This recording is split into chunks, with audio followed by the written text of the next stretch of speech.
আমাদের নরসিংদীতে রিসেন্ট একটা দুর্ঘটনা ঘটেছে। একটা বাচ্চার সাথে একটা ইনসিডেন্ট হয়েছে। ২ মাসের একটা বাচ্চা। বাচ্চাটার চাচি তার হয়তো পারিবারিক কোনো কলহের কারণে বাচ্চাটার উপর সেই জিদ দেখাইছে। তো জিদ দেখাইতে গিয়ে বাচ্চাটার পা এমনভাবে ভাঙছে, মানে কি বলবো, এটা বলার কোনো ভাষা নাই। কারণ আমিও ২ টা বাচ্চার মা। আমি এটা মাইনা নিতে পারতেছি না। কোনো মানুষ যারা, তারা আসলে এই ঘটনাটা মানতে পারবে না। কিন্তু তাদের পরিবারের মানুষগুলো কতটা অদম হইলে এই ঘটনাটারে ধামাচাপা দিতেছে, সাপোর্ট করতেছে যে এটা সমাধান হয়ে গেছে, তেমন কোনো কিছু হয় নাই। মানে এত ছোট একটা বাচ্চার পা এরকম ভাবে ভাঙছে, এটা কেমনে, মানে যে কিছু হয়েছে না, এটা ওরা কিভাবে বলতে পারে?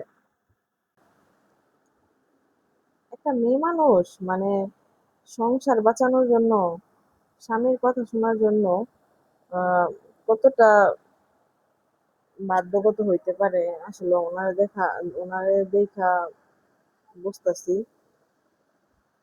আর আমি যদি ওই জায়গায় থাকতাম, আমার স্বামী সংসার কোনো দরকার ছিল না, আমার বাচ্চা সবার আগে, আমার বাচ্চা, তারপরে এত ছোট একটা বাচ্চা, এই ছোট্ট বাচ্চাটার উপরে কিভাবে এরকম একটা নির্যাতন করলো? এই ছোট্ট বাচ্চা, এই অবুঝ বাচ্চারা নাকি এনআইসি ছিল অনেকদিন। আমার আমার বড় মেয়েটা এনআইসিউ তে অনেকদিন ছিল, ঠান্ডার কারণে নিউমোনিয়া ছিল, বিভিন্ন সমস্যা ছিল, এই কারণে আর কি এনআইসিউ তে রাখতে হয়েছিল। তো আমার এই বাচ্চাটার এনআইসিউ তে থাকার কথা শুনে মানে আরো খারাপ লাগতেছে যে এই বাচ্চাটা কতটা পরিমাণে অসুস্থ। এই বাচ্চাটার উপরে কেমনে পারলো এই অমানুষের মতো একটা নির্যাতন করতে? এই চাচিকে পেলে তো আমি সাথে সাথে, মানে আমি কি করতাম আমি নিজেও জানি না, মানে এত রাগ করতেছে আমার। আম, কি বলবো, আর ওই মহিলারে ওরা শ্বশুর বাড়ির মানুষ সাপোর্ট করতেছে, একটাই কারণ, ওনার হাজবেন্ড, ওনার হাজবেন্ডের টাকায় নাকি ওরা চলে। যতই টাকা দিয়ে চলুক, আমি আমার সন্তান নিয়ে বাইরে ভিক্ষা করে খাবো, তারপরেও আমি এই জিনিসটাকে কোনোদিনও আমি মানতে পারবো না যে আমার বাচ্চার উপরে এত বড় একটা ঘটনা ঘটাইছে। কত বড় খারাপ হইলে, আর ওর হাজবেন্ড কেমন খারাপ চিন্তা করেন, যে ও বলতেছে যে তেমন কোনো কিছু হয় নাই, এই নর্মাল বিষয়। চিন্তা করেন কি একটা অবস্থা আমাদের এই সমাজে। ওনার টাকায় নাকি ওরা চলে, ওনার টাকায় নাকি ওদের খরচ চলা খরচ চালায়, ওনার পার্সোনাল খরচ নাকি উনি চালায়। আর মেয়েটা তো বলতেছে ওদের চাপে পইড়া এটা বুঝাই যাইতেছে। তো আজকে দেখলাম ২ জনকে নাকি ধইরা নিছে। ধইরা নিলেই কি হবে, বাচ্চাটার যে অবস্থা করছে, আরো খারাপ করতে পারতো। উনি মানে কি জানি একটা কথা আছে, 10 দিন চোরের 1 দিন গৃহস্থের, এমন একটা কি জানি কথা আছে, মানে 10 দিন চুরি করলে একদিন তো ধরা পড়বেই।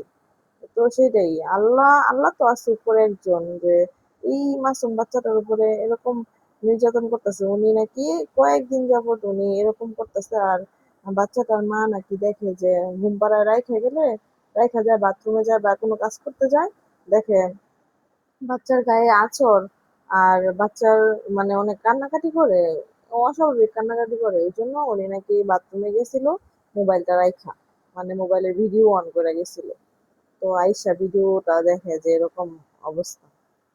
বুঝছেন তো, আল্লাহর যে প্রকৃতির একটা বিচার আছে না, বলে না, উনি তো ভাবতেছে উনি গোপনে বাচ্চাটাকে মাইরা ফেলার প্ল্যান করতেছিল। উনার এইগুলা, মানে ওনার কার্যক্রমে তো এইটাই বলতেছে যে উনি বাচ্চাটাকে সহ্য করতে পারতেছে না, উনি বাচ্চাটাকে মাইরা ফেলার প্ল্যান করতেছিল। ওনার জন্য ওনার জন্য মৃত্যুদণ্ড দেওয়া হয়, উনি এরকম একটা মাসুম বাচ্চার উপরে এরকম অমানবিক একটা নির্যাতন করছে। আমি সহ্য করতে পারতেছি না, মানে কি বলবো আমি, এই ছোট্ট একটা বাচ্চাকে কিভাবে এমন করলো, আর ফ্যামিলির মানুষগুলা ওই মহিলাটাকে কিভাবে সাপোর্ট করতেছে। এরকম ফ্যামিলিতে থাকার কোনো দরকার নেই। আপনারা প্লিজ সবাই যার যার বাচ্চা নিয়ে একটু সচেতন থাকেন, আর আমার বাচ্চাগুলোর জন্য দোয়া করুন।